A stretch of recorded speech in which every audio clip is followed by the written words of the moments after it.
Why breadcrumb you if they don't want you back? Why reach out to you at all if they don't want a relationship? They keep checking in, giving you mixed signals, and then disappearing. And you can spend days over analyzing every message, wondering if you should text them back, trying to guess what they actually mean, and still never know what they really want. So I'm going to tell you the reason those signals feel so confusing and you don't know what they want is because they don't know what they want either. But they are starting to feel the pull of the connection you share.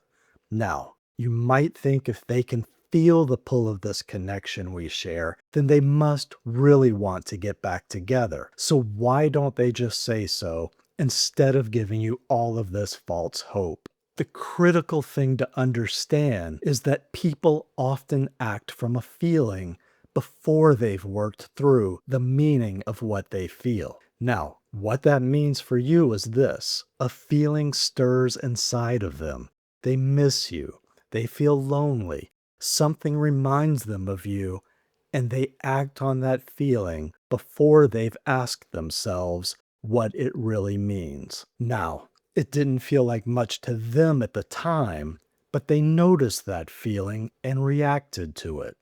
They sent you a message, they viewed your story or liked your post, and as a result of that, you started questioning things. Maybe this means they're ready to get back together, or finally you're getting the clarity and answers you need. So naturally, you try to keep the conversation going. And as a result of that, they reply with shallow, empty text, no real answers at all, or they go completely silent once more, until finally you're left feeling rejected all over again.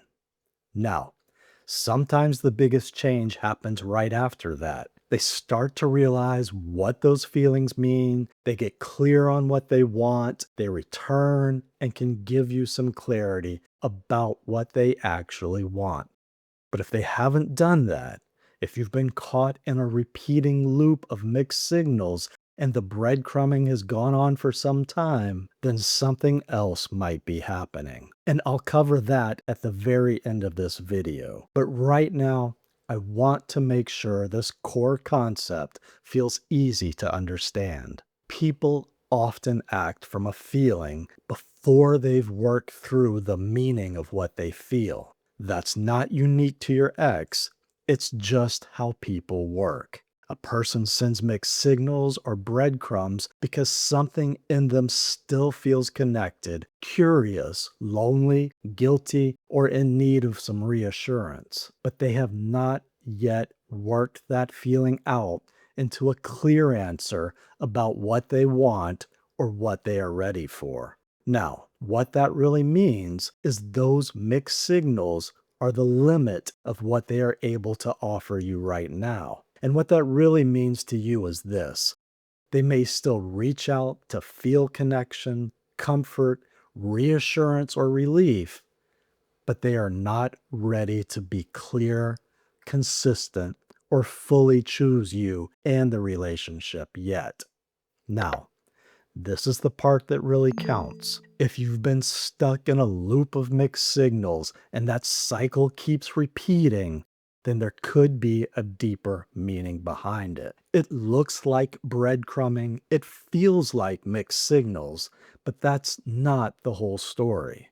If you notice they just check in with random low effort texts like, "Hey, how are you?" You see a pattern of weird signals on social media, or maybe they say they were thinking about you, they miss you, they bring up an old memory, a song, send a photo, or mention something from the relationship that only the two of you would understand, and then they disappear again, then often it's a sign that they have an avoidant attachment style. Now, avoidant attachment makes mixed signals and breadcrumbing much more likely to become a repeating loop. And this is where the first explanation starts to feel incomplete, because avoidant attachment can mean they still have feelings for you, but the moment you ask for more, they pull away. So from the outside, it can feel obvious that something is still there between you. But when you ask for more from them, when you ask for clarity, emotional honesty, or follow through,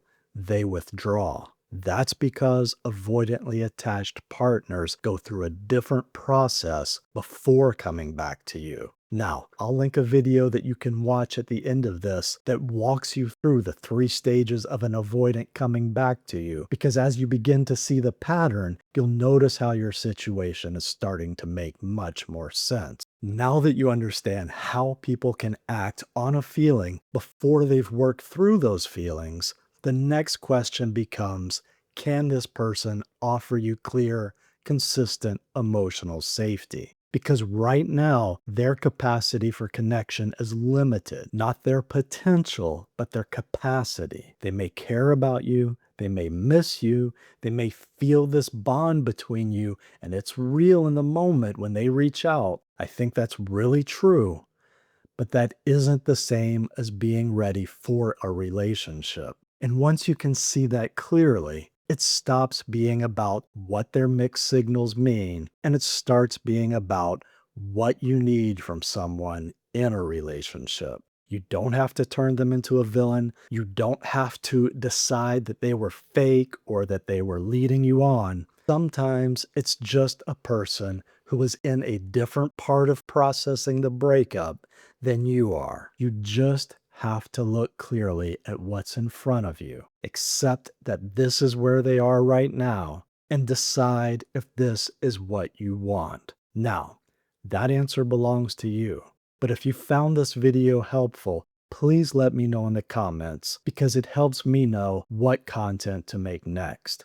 And if you're ready to stop overanalyzing and decoding your partner's every move, then subscribe and join me in the next video where you'll get clear, easy to understand answers about relationships and attachment.